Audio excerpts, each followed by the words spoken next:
நீலமலை தொலைக்காட்சியின் நகர்வழப்புவது செய்திகளை வாசிப்பது மலைகளின் அரசி உங்கள் நீலமலை அன்பில். இன்றைய நகர்வள பகுதியில் நாம் பார்க்க இருப்பது நமது செய்தியாளர் ஆசா அமீத் அவர்கள் சென்னை ரவி அவர்களோடு இணைந்து ஒரு சிறப்பான தகவலை செய்தியை நமது நகர்வள பகுதிக்கு தந்திருக்கிறார்.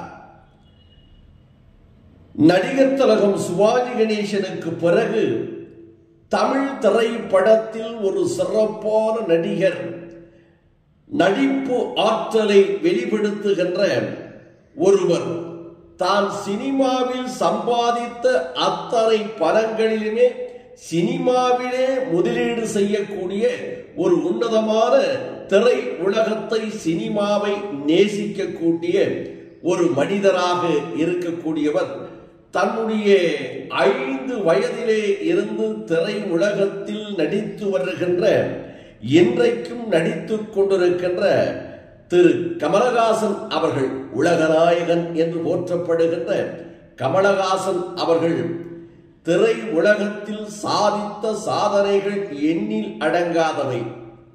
களத்தூர் கண்ணம்மா என்ற திரைப்படத்தில் ஏவிஎம் தயாரித்த அந்த திரைப்படத்தில் ஜெமினி கணேசனோடு குழந்தை நட்சத்திரமாக தோன்றி நடித்து, அதற்கு பிறகு பார்த்தால் பசிதீரும் ஏவிஎம் தயாரித்த நடிகர் திலகம் சிவாஜி கணேசன், நடிகையர் திலகம் சாவுத்திரி, ஜெமினி கணேசன், சரோஜா தேவி என்று நட்சத்திர பட்டாளங்களோடு அந்த பார்த்தால் பசிதீரும் என்ற திரைப்படத்தில் நடித்து, அதற்கு பிறகு புரட்சி தலைவர் பொன்மனச் செம்மல் கொடுத்து கொடுத்து கரம் சிவந்த எங்கள் தங்கம் எம்ஜிஆர் அவர்கள் நடித்த ஆனந்த ஜோதி என்ற திரைப்படத்தில் நடித்து, அவரோடு இணைந்து நடித்த பெருமையும் பெற்ற கமலஹாசன் அவர்கள் படிப்படியாக கதாநாயகனாக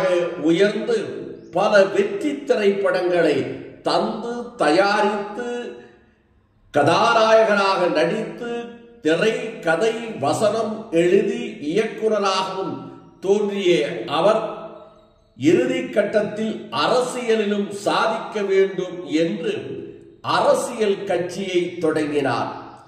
அந்த அரசியல் கட்சியை தொடங்கி அதற்கு சரியான பெயரை கூட வைப்பதற்கு முடியாமல் மக்கள் நீதி மையம் என்று ஒரு பெயரை வைத்தார். பாமரர்கள் உச்சரிக்க தவறிய இந்த கட்சி அவ்வளவாக எடுபடவில்லை, மக்கள் மத்தியிலே கொண்டு போய் சேர்த்த முடியாத நிலை அவருக்கு ஏற்பட்டது. திராவிடம் என்ற சொல்லோடு இணைந்து தமிழகத்திலே தொடங்குகின்ற கட்சிகள் ஓரளவுக்கு வெற்றி வாய்ப்பை பெறும். புரட்சி கலைஞர் விஜயகாந்த் அவர்கள் கூட தான் தொடங்கிய கட்சி தேசிய கட்சியாக இருக்க வேண்டும் என்று ஆசைப்பட்டாலும் அந்த திராவிடம் என்ற சொல் வேண்டும் என்பதற்காக தேசிய முற்போக்கு திராவிட முன்னேற்ற கழகம் என்றுதான் தொடங்கினார். அவர் ஓரளவுக்கு அரசியலிலே ஜொலித்தார், எதிர்க்கட்சி தலைவராகவும் உயர்ந்தார். ஆனால் அந்த வாய்ப்பு எல்லாம் கமலஹாசனுக்கு கிடைக்கவில்லை என்பது தமிழக மக்களுக்கும் அவருடைய ரசிகர்களுக்கும் ஒரு ஏக்கமாக இருந்து வருகிறது.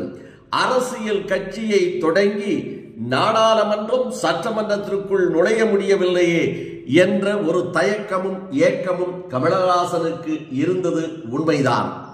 அந்த உண்மையை தீர்த்து கொள்வதற்காக கடந்த தமிழகத்தில் நடைபெற்ற பொது தேர்தலில் திராவிட முன்னேற்ற கட்சியோடு இணைந்து அவர் கூட்டணி வைத்து கோவை தொகுதியிலே போட்டியிட்டார்.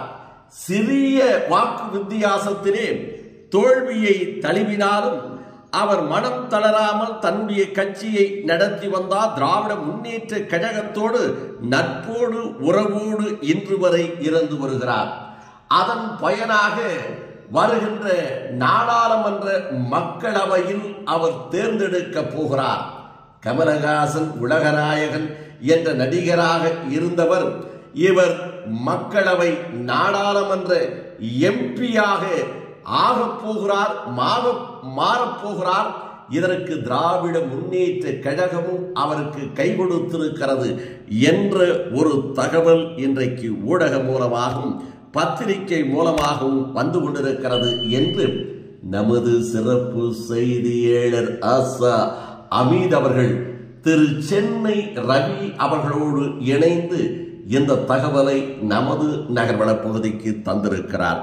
இந்த செய்திகள் எல்லாம் சிறப்பாக நமது ஒளிப்பதிவாளர் எடிட்டர் செய்தியாளர் பிரசாத் அவர்கள் எந்த நிகழ்ச்சியை எந்த காட்சியை எந்த இடத்திலே போட வேண்டும் என்று தெளிவாக அழகாக போட்டு இன்றைக்கு இந்த தகவலை இந்த செய்தியை நமது நகர்வள பகுதிக்கு நமது செய்தியாளர் பிரசாத் அவர்கள் சிறப்பான முறையில் தொகுத்து வழங்கி இருக்கிறார் என்று சொல்லி அவருக்கு ஒரு பாராட்டுதலையும் கைதட்டலையும் கொடுத்து இதுபோன்ற செய்தியை உங்கள் நீலமலை தொலைக்காட்சியிலும் உங்கள் நீலமலை தொலைக்காட்சி யூடியூபிலும் கண்டு மகிழுங்கள் என்று தெரிவித்து இதுபோன்ற செய்திகளை உங்களது நீலமலை தொலைக்காட்சியிலும் உங்கள் யூடியூப் பகுதியிலும் உடனுக்குடன் கண்டுகளிக்க இதுவரை நீங்கள் என்எம் டிவி யூடியூப் பகுதியிலே அங்கத்தினராக மாறாமல் இருந்தால் உடனடியாக யூடியூப் பகுதியிலே சென்று சப்ஸ்கிரைப் செய்து